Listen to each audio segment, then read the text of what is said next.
पले करनी चाहो बातो पल अब ही जरूरी सुन ले हाथ नहीं के घोपल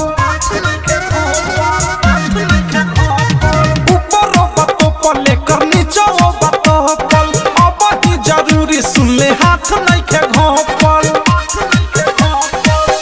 कवनो कहे होने कवनो कहे हे ने बा कवनो कहे होने कवनो कहे ने बा तो लोकेशन चालू कर ये कर ढोरी के नेबा तो लोकेशन चालू कर ये कर ढोरी के नेबा तो लोकेशन चालू कर ये कर ढोरी के नेबा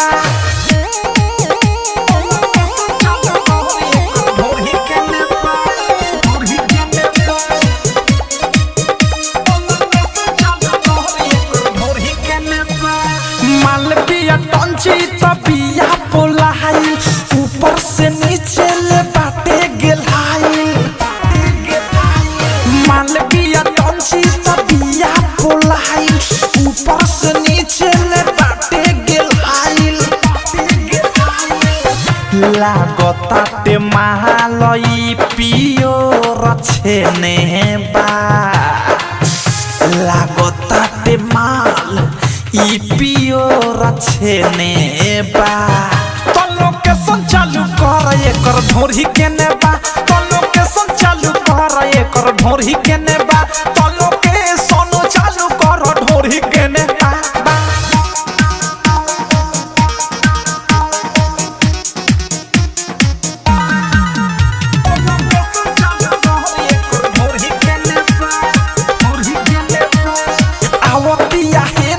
साध निशाना लहंगा में बाटे एकरा कचबे खजाना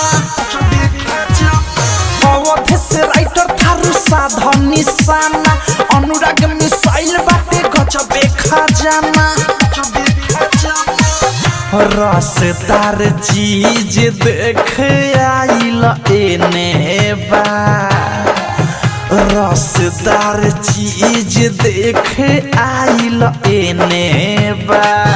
तो लोकेशन चालू कर एकर ढोरी के नेबा तो लोकेशन चालू कर एकर ढोरी के नेबा तो लोकेशन चालू कर ढोरी के नेबा।